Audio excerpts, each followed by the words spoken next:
This is your Classical Break, your daily dose of classical music. I'm Tyler Alderson, and today and tomorrow we're going to be listening to Mozart's 11th Serenade. We'll be listening to the first and second movements today. Now, there's this romantic notion out there of Mozart pulling inspiration from out of the ether. If you've ever seen the movie Amadeus, that's the depiction you see there. He's constantly writing music that's almost divinely inspired and absolutely perfect the first time it comes out of his mind. And he was an immensely talented guy who did spend a lot of time writing music, and he was quite prolific throughout his life. But he wasn't writing just to satisfy some artistic vision. He had material concerns, and this piece is a perfect example of that. He had just left a stable job, and he had moved to Vienna hoping for more creative freedom and more money. The big prize in Vienna was a job in the court of the emperor, so he started writing to try to gain the emperor's attention. He had heard that the emperor had just installed a new ensemble in his court, which is a popular type of wind ensemble known as a harmonie, so a serenade for small wind ensembles seemed like the perfect thing to write. Ostensibly, he wrote this piece for a celebration of St. Teresa's Day, but the celebration was at the house of the emperor's court painter, and the emperor's personal cellist was in attendance as well. Unfortunately, nothing came of that, but he stayed busy writing various commissioned pieces and giving performances. A year later, he learned that he had misjudged the emperor's ensemble. The instrumentation was almost the same as what he had written, 2 clarinets, 2 horns, and 2 bassoons, but the group also had 2 oboes, so he tweaked the piece around, adding 2 oboe parts and doing some other revisions while he was at it. All of this shows a different side to Mozart than what we might usually think of. Like anyone, he had bills to pay, and actually, given his expensive tastes, he had more bills than most.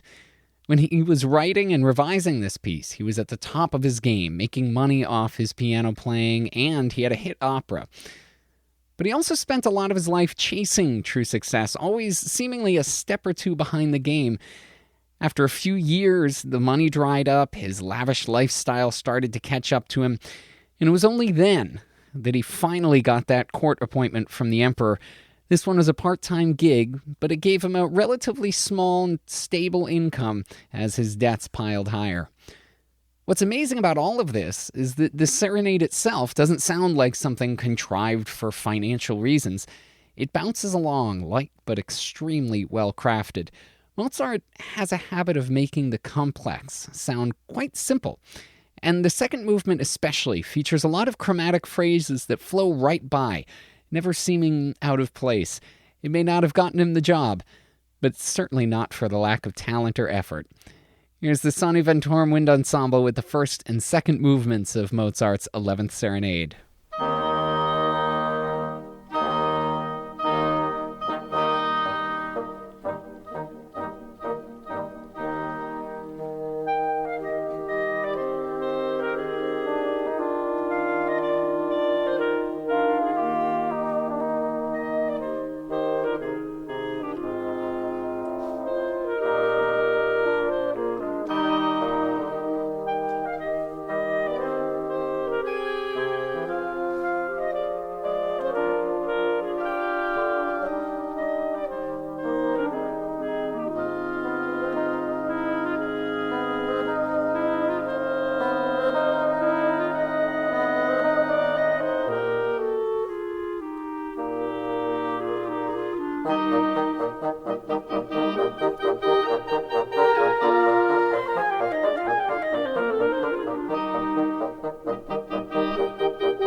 You can imagine sitting out in a courtyard on a nice summer's night and listening to that. In fact, the band that played it liked it so much that they had 2 other engagements that night, and they took it along and played it to 2 more audiences to rapturous applause, I'm sure.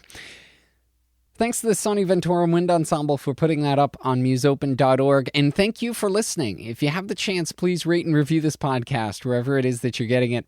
I'm Tyler Alderson, and tomorrow for your classical break, we'll be finishing up with Mozart's 11th Serenade. I'll see you then.